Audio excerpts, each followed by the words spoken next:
प्रणाम dear students. बेटा कल के टॉपिक को आगे हम कंटिन्यू करेंगे। आज हमारा टॉपिक होगा variation of conductivity and molar conductivity with concentration. Heading आप डाल लें, वेरिएशन ऑफ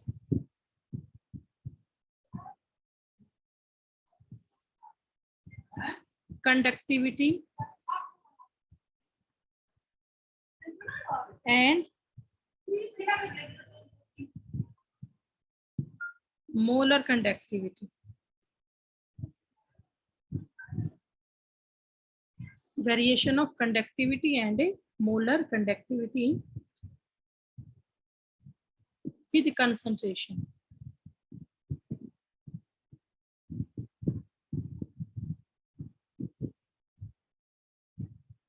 With concentration. ये हेडिंग डाल लें आप। अब देखिए इसके आगे तो एक बड़ी सिंपल सी टर्म यहाँ पे आएगी, एज डाइल्यूशन इंक्रीज। मतलब कि वाटर हम ज्यादा से ज्यादा ऐड करते जा रहे हैं, डाइल्यूशन बढ़ता जा रहा है। डाइल्यूशन अगर इंक्रीज होगा तो उस केस में कंसंट्रेशन क्या होगी? Decrease. As the dilution increase concentration decrease. ठीक है, तो यहाँ पे कंक्लूजन क्या आएगा कि ऑन डाइल्यूशन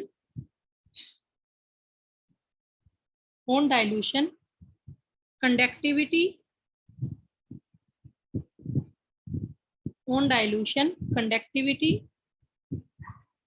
decreases, कंडक्टिविटी बोल दो या स्पेसिफिक कंडक्टेंस बोल दो, सेम टर्म है।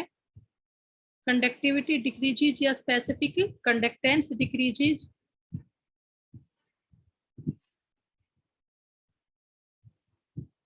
बट जो मोलर कंडक्टिविटी है, molar conductivity increases. But molar conductivity increases. अब इसका रीजन क्या दोगे? Because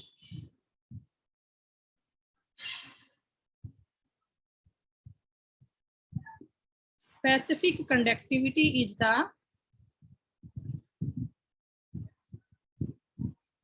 conductance of all the ions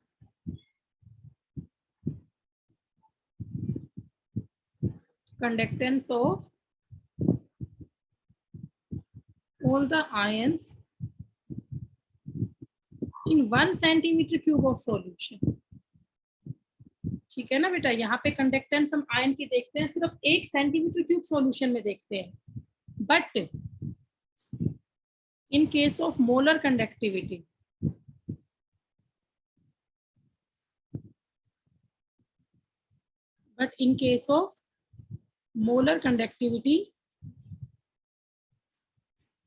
the conductance of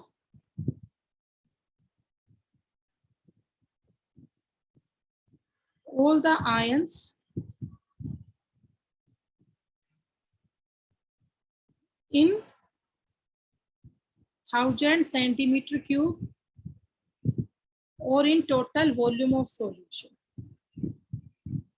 ठीक है बेटा, स्पेसिफिक कंडक्टेंस में तो हम सिर्फ 1 सेंटीमीटर क्यूब सॉल्यूशन के अंदर ही कंडक्टेंस पावर देखते हैं आयंस की, लेकिन मोलर कंडक्टिविटी के केस में हम कंडक्टेंस पावर आयन की देखते हैं टोटल वॉल्यूम ऑफ सॉल्यूशन में। तो डाइल्यूशन करने पर नंबर ऑफ आयंस कहीं ना कहीं टोटल वॉल्यूम के अंदर तो इंक्रीज होते हैं और एक स्पेसिफिक वॉल्यूम के अंदर डिक्रीज होते हैं।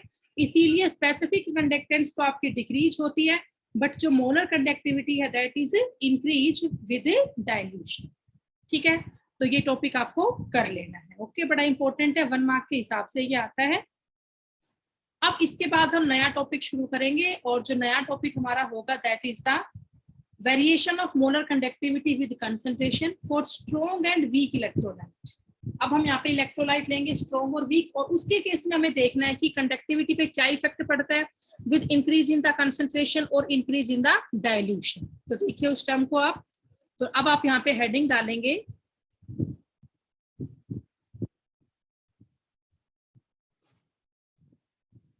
वेरिएशन ऑफ, सेम रहेगा, आगे टर्म को थोड़ा सा एक्सटेंड करना है, conductivity and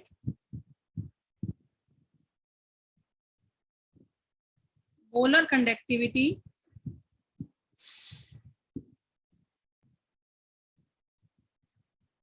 with concentration for strong and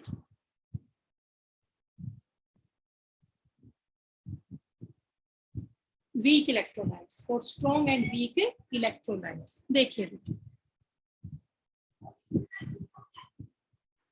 okay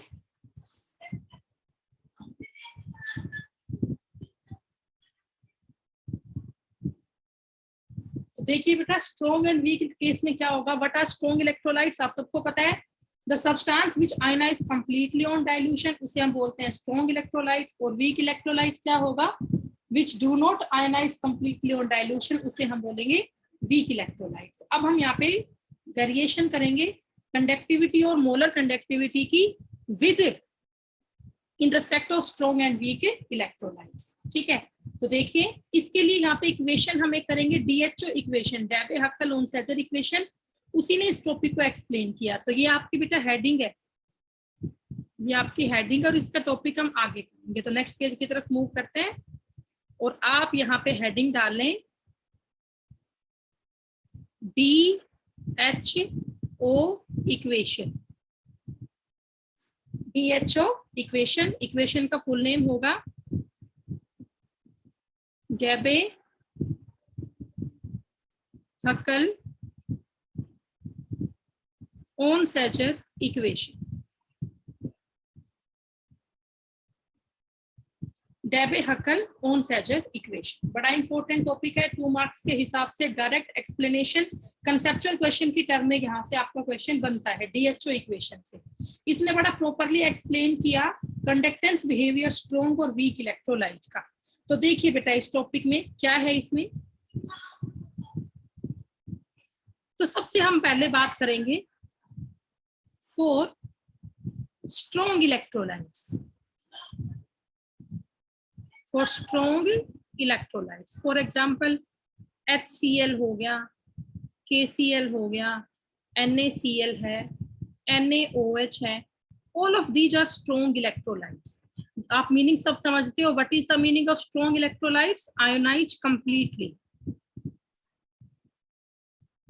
which ionize completely on dilution, ionize completely on dilution, उसे हम बोलते हैं स्ट्रॉन्ग इलेक्ट्रोलाइट। ठीक है, तो अब देखिए क्या होगा, एज द डाइल्यूशन इंक्रीज, जैसे जैसे आप पानी का अमाउंट बढ़ाते जाओगे, मान लो बेटा हमारे पास 1 ग्राम सोल्ट है, पहले वो 1 ग्राम सोल्ट 10 ml वाटर में था, फिर मैंने इसमें और पानी ऐड कर दिया, अब मैंने वही 1 ग्राम सोल्ट 100 ml वाटर में कर दिया, फिर मैंने वही 1 ग्राम सोल्ट 1000 ml वाटर में कर दिया, फिर मैंने वही 10 लीटर वाटर में कर दिया, वो मैंने 100 लीटर वाटर में कर दिया। तो जितनी मेरी वाटर की कंसेंट्रेशन बढ़ती जा रही है, उतनी सोल्ट की कंसेंट्रेशन टोटल वॉल्यूम के अंदर कहीं ना कहीं डिक्रीज होती जा रही है। तो जितना आपका डाइल्यूशन इंक्रीज होगा उतनी ही कंसेंट्रेशन डिक्रीज होगी। तो as the dilution increase, concentration decrease. और आपको पता है अगर कंसेंट्रेशन डिक्रीज होगी, ठीक है, कंसेंट्रेशन डिक्रीज होने पे नंबर ऑफ आयंस इंक्रीज होंगे। क्या इंक्रीज होंगे, नंबर ऑफ आयंस, और नंबर ऑफ आयंस इंक्रीज होगा तो उससे कंडक्टिविटी बढ़ेगी। अब कभी ना कभी क्या होता है, व्हाट आर स्ट्रॉन्ग इलेक्ट्रोलाइट, जो पानी में डालते ही ऑलमोस्ट पूरे आयनाइज हो जाते हैं, वो 90% के आसपास तो बेटा शुरू में आयनाइज हो जाते हैं, फिर हम उसमें और वाटर डालते जा रहे हैं तो वो और ज्यादा आयनाइज होता जा रहा है। ठीक है, अब कुछ देर के बाद क्या होगा कि वो 100% आयंस में टूट जाएगा, मतलब उसकी कंसेंट्रेशन 0 हो जाएगी। तो उसकी कंसेंट्रेशन 0 कब होगी, नेग्लेक्ट कब होगी, जब आपका डिसोसिएशन कंप्लीट होगा। तो आप यहाँ पे क्या लिखेंगे, एट इनफाइनाइट डाइल्यूशन। थोड़ा बेटा स्पेलिंग में देख लेना, इनफाइनाइट की आई रिपीट हो गया ये, एट इनफाइनाइट डाइल्यूशन, FI है ये, वन ठीक कर देते हैं इसे।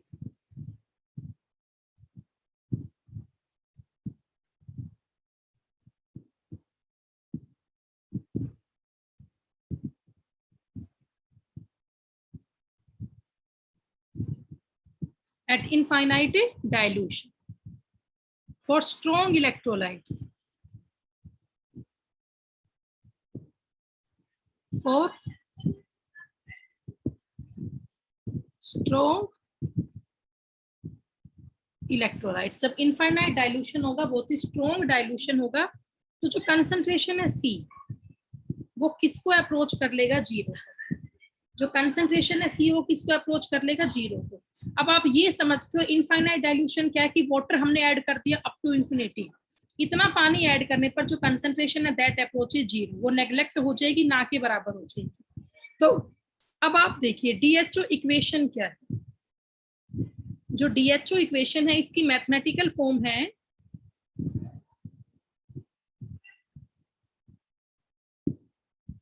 mathematical form of DHO equation is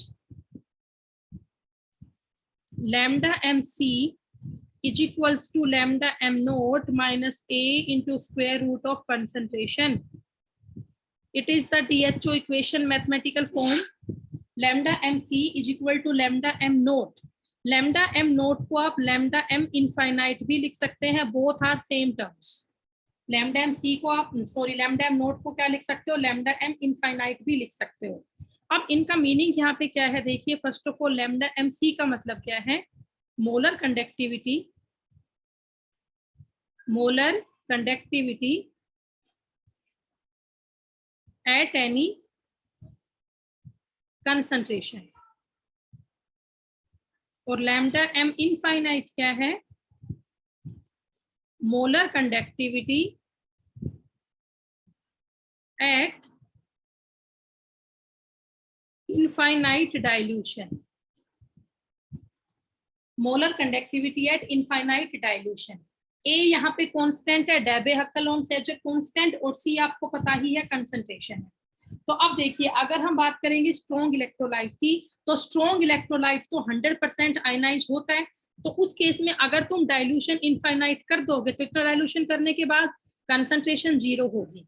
अब अगर सी आपका जीरो हो गया तो मल्टीप्लाई यहाँ पे होगी, पूरी टर्म ही जीरो होगी।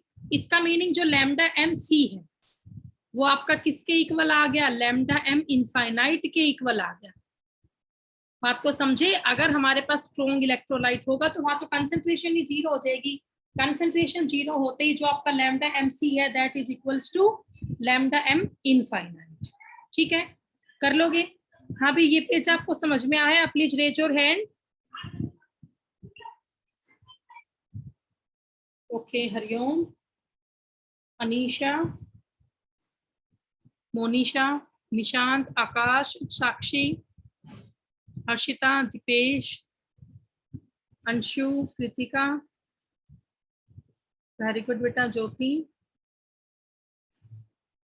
हिमांशु।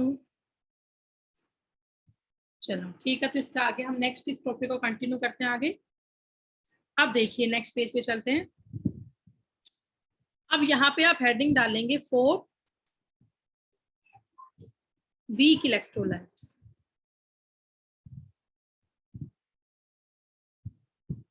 फॉर वीक इलेक्ट्रोलाइट्स, मान लो हमारे पास कोई वीक इलेक्ट्रोलाइट है, फॉर एग्जांपल एसिटिक एसिड है CH3COOH, या NH4OH है अमोनियम हाइड्रोक्साइड, या H2CO3 है carbonic acid.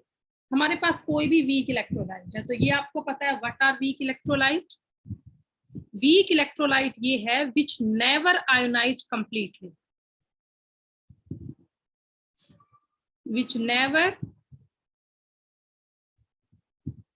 ionize completely even after infinite dilution.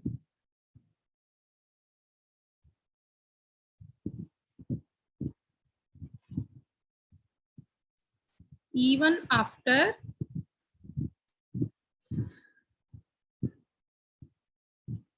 Infinite dilution, ठीक है, जो कभी भी पूरी तरह से आयनाइज होते नहीं है, चाहे आप कितना ही उसमें डाइल्यूशन करते, तो उसे हम बोलते हैं वीक इलेक्ट्रोलाइट।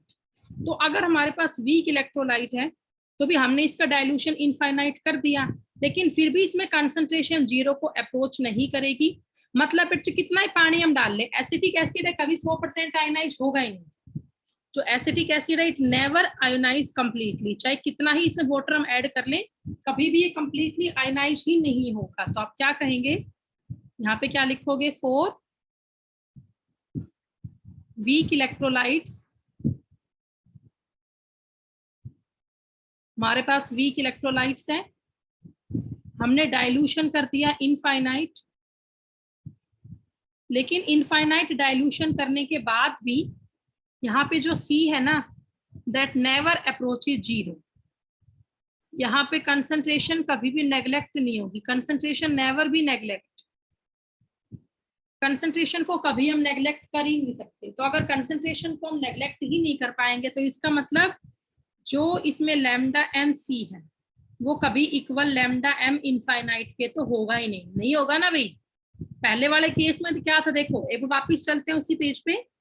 फर्स्ट केस में तो सी आपका जीरो हो गया था, सी जीरो होते लैम्डा एम सी किसके इक्वल आ गया था, लैम्डा एम इनफाइनाइट के, क्योंकि वो तो स्ट्रॉन्ग इलेक्ट्रोलाइट था। लेकिन इस केस में देखो अगर सी ही आपका जीरो नहीं है तो इसकी भी कोई खुद की वैल्यू होगी, तो फिर इस केस में लैम्डा एम सी तुम्हारा लैम्डा एम इनफाइनाइट के इक्वल नहीं हो सकता। समझ गया आप ये पॉइंट, कि in case of weak electrolyte lambda M C never be equal to lambda M naught. ठीक है, कर लोगे, हाँ भी ये पॉइंट आपको समझ में आया। तो वीक इलेक्ट्रोलाइट की हम लैम्डा एम नोट नहीं निकाल पाए, जो ये लैम्डा एम इनफाइनाइट है या इसी को हम क्या बोलते हैं लैम्डा एम नोट, ये आपकी क्या होती है, लिमिटिंग मोलर कंडक्टिविटी। इसे हम क्या बोलते हैं, लिमिटिंग मोलर कंडक्टिविटी, या इसी का दूसरा नाम क्या होगा, molar conductivity, molar conductivity at infinite dilution.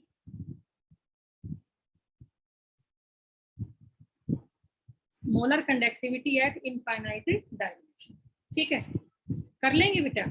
तो यहाँ तक का पॉइंट आप लोग कर लें। फिर अब इसका हम ग्राफ करेंगे डीएचओ इक्वेशन का।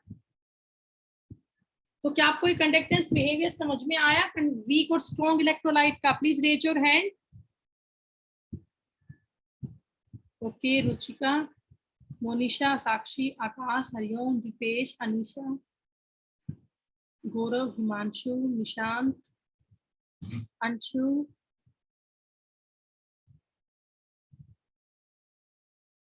चलो ठीक है बेटा। साहिल, तो हम नेक्स्ट पेज की तरफ मूव करते हैं।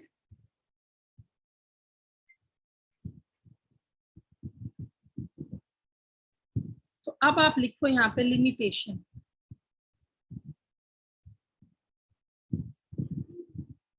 लिमिटेशन ऑफ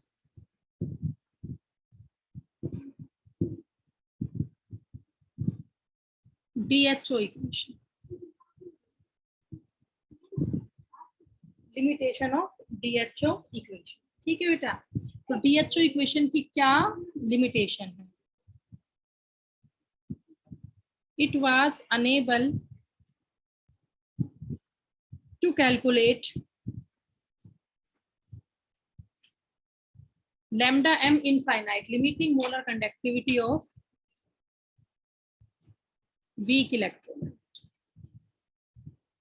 अब इस पॉइंट को हम समझते हैं ग्राफ से। ग्राफिकल इक्वेशन इसकी क्या होगी, तो मैंने कई बार आपको कह रखा है अपने बेटा केमिस्ट्री में एक ही इक्वेशन लगती है, that is the straight line equation. ठीक है, y equal to M X plus C, वही यहाँ पे अप्लाई होगी, ये आपकी इक्वेशन है। तो यहाँ मैंने ग्राफ प्लॉट किया, y एक्सिस मैंने लिया लैम्डा एम सी और x एक्सिस मैंने लिया स्क्वायर रूट ऑफ कंसंट्रेशन। ये पीछे मैंने आपको सब बता दिया है। लैम्डा एम सी क्या है, molar conductivity at any concentration, और लैम्डा एम नोट क्या है, लिमिटिंग मोलर कंडक्टिविटी है या मोलर कंडक्टिविटी है एट इनफाइनाइट डाइल्यूशन। तो आप सबको पता है कंसंट्रेशन जब घटेगी तब मोलर कंडक्टिविटी बढ़ेगी, ये तो आप सबको पता है। Concentration increase and molar conductivity decrease. जितनी कंसंट्रेशन इंक्रीज होगी उतनी ही मोलर कंडक्टिविटी भी, सॉरी कंसंट्रेशन डिक्रीज करो यहाँ पे, एंड मोलर कंडक्टिविटी इंक्रीज। ठीक है, तो उसी के बेस पे हमारा ये ग्राफ होगा। तो देखिए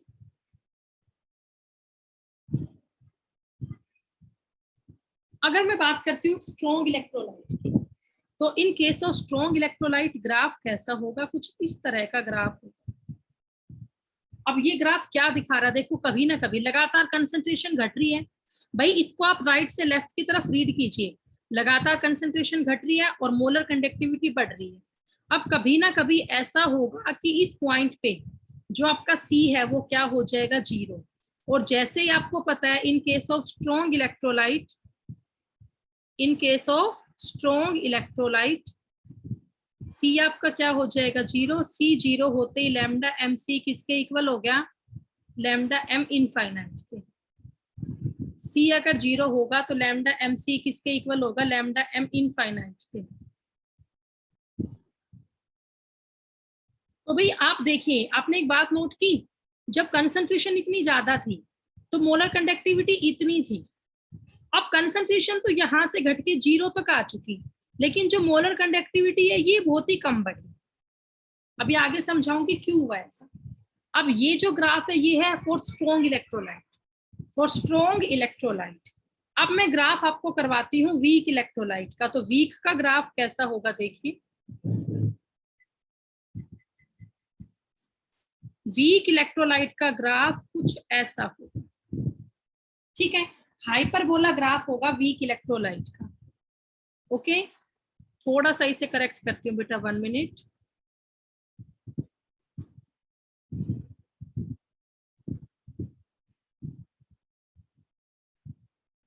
हाइपरबोला ग्राफ है वीक इलेक्ट्रोलाइट का, कुछ इस तरह का ग्राफ है वीक इलेक्ट्रोलाइट का। यहाँ पे लिख लें, ये ग्राफ है वीक इलेक्ट्रोलाइट का, और जो मैंने ये ब्लू लाइन से बनाया है ये आपका ग्राफ है strong electrolyte. These are the graph of strong and weak electrolyte. Okay, अब आप देखो वीक वाले में जो है ना कभी भी कंसंट्रेशन जीरो ही नहीं होती। अब अगर कंसंट्रेशन जीरो ही नहीं होगी तो जो आपकी पिंक लाइन है ना, कभी वो इस रेड लाइन को आके इंटरसेक्ट करेगी नहीं। अब अगर इंटरसेक्शन ही नहीं होगा तो कभी सी आपका जीरो ही नहीं होगा। तो आपका सी अगर जीरो हुआ ही नहीं तो लैम्डा एम सी इक्वल नहीं होगा लैम्डा एम नोट के। ठीक है ना बेटा, ये बात है वीक इलेक्ट्रोलाइट की। यहाँ पे सी तो आपका जीरो है नहीं, जब सी ही आपका जीरो नहीं है तो lambda M C not equal to lambda M infinite हो गया। तो यह मान लो बेटा ये ग्राफ HCl का है स्ट्रॉन्ग इलेक्ट्रोलाइट का, और ये ग्राफ एसिटिक एसिड का है वीक इलेक्ट्रोलाइट का। बट आपने एक बात नोटिस करी, जो वीक वाला इलेक्ट्रोलाइट का ग्राफ है इसमें कंसंट्रेशन कम होने पर मोलर कंडक्टिविटी काफी ज्यादा बढ़ रही है। लेकिन जो स्ट्रॉन्ग इलेक्ट्रोलाइट है ना, स्ट्रॉन्ग तो शुरू में ही मोस्टली आयंस में टूट जाते हैं, वो तो इनिशियल स्टेज पर ही 95% के आसपास आयनाइज हो लेते हैं। तो उनके तो शुरू में ही हाई क्या होती है, कंडक्टिविटी। उसके बाद आप उसमें अगर पानी डालते भी हो और तो बस 5% ही आयनाइज होता। तो स्ट्रॉन्ग तो मोस्टली आपका स्टार्टिंग में ही आयनाइज हो लेता है, तो बाद में उसका कम बढ़ता है बेटा मोलर कंडक्टिविटी। लेकिन वीक वाला जो है ना, वीक इजिली डिसोशिएट ही नहीं होता, तो वीक में बहुत ज्यादा वाटर ऐड करना पड़ता है, उसके बाद ही वो डिसोशिएट हो पाता है। इसका मतलब जो वीक इलेक्ट्रोलाइट है ना उसमें हाई होता है रेट ऑफ आयोनाइजेशन। ठीक है, तो भाई इस ग्राफ से आपके बहुत बार क्वेश्चंस आते हैं। ग्राफ आपको समझ में आया, please raise your hand. Okay, फिर डीएचओ इक्वेशन हमारी पूरी हो जाएगी। हरिओम, मोनिशा, अनीशा, साक्षी, दीपेश, आकाश, रुचिका, निशांत। आज मयंक और चिराग वगैरह क्लास में नहीं है क्या, 1 मिनट। हाँ, चिराग आज क्लास स्किप कर गया, मयंक भी स्किप कर गया। रिकॉर्डिंग देखते हैं बच्चे। ना साहिल यादव है, साहिल यादव तो है बेटा, सॉरी। अंकित भी है, चिराग और दीपे, मयंक नहीं है। चलो ठीक है, यहाँ तक का हो गया। अब इसके बेस पे एक जो क्वेश्चन आता है वो और कर लो, फिर डीएचओ इक्वेशन आपकी पूरी हुई। इसकी लिमिटेशन क्या थी, इसको अंडरलाइन कर रही हूँ कि लैम्डा एम नोट ये नहीं निकाल पाया था वीक इलेक्ट्रोलाइट की। अब इसकी लिमिटेशन को जो नेक्स्ट ला पढ़ाऊंगी नेक्स्ट लेक्चर में वो दूर करेंगे। तो देखिए नेक्स्ट पेज पे इसका क्वेश्चन और कर लेते हैं। एग्जाम में ऐसा क्वेश्चन आपका 1 मार्क्स में आता है।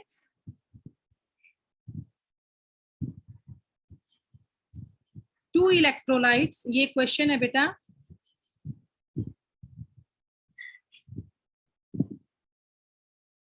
To electrolytes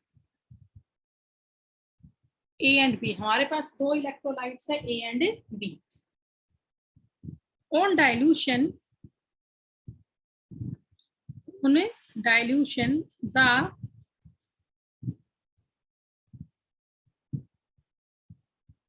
molar conductivity of A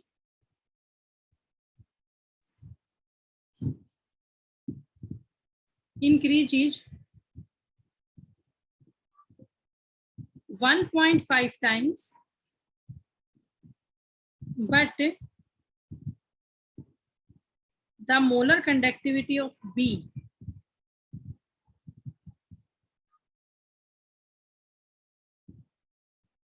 increases 10 times. Out of these,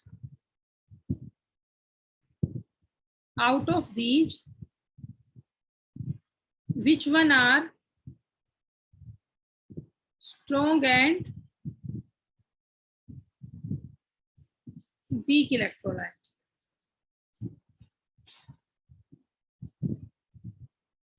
Out of these, which one are strong and weak electrolyte? इसका आंसर आपको देना है। तो बताइए बेटा इसका आंसर क्या होगा, ए और B, which one is strong which one is weak. मैं एक बार आपको अनम्यूट करती हूँ फिर बताना।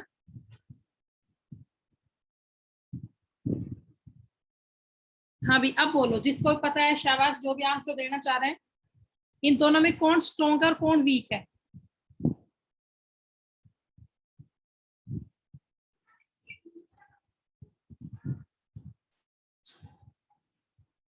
यस बेटा, कोई बताना चाहेगा?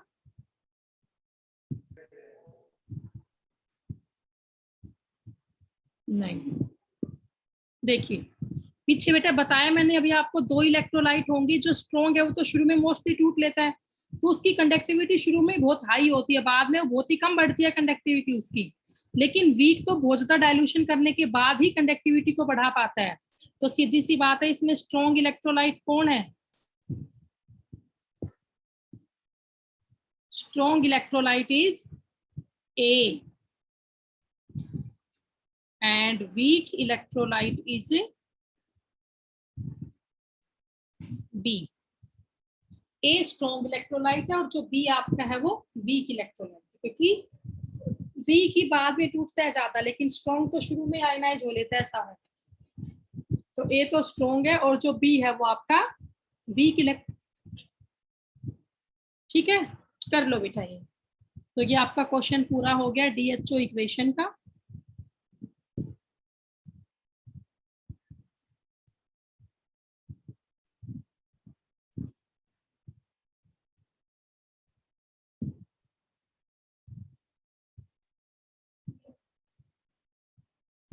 तो भाई यहाँ तक का कर लो, इसके आगे का फिर हम नेक्स्ट क्लास में करते हैं बेटा। ठीक है।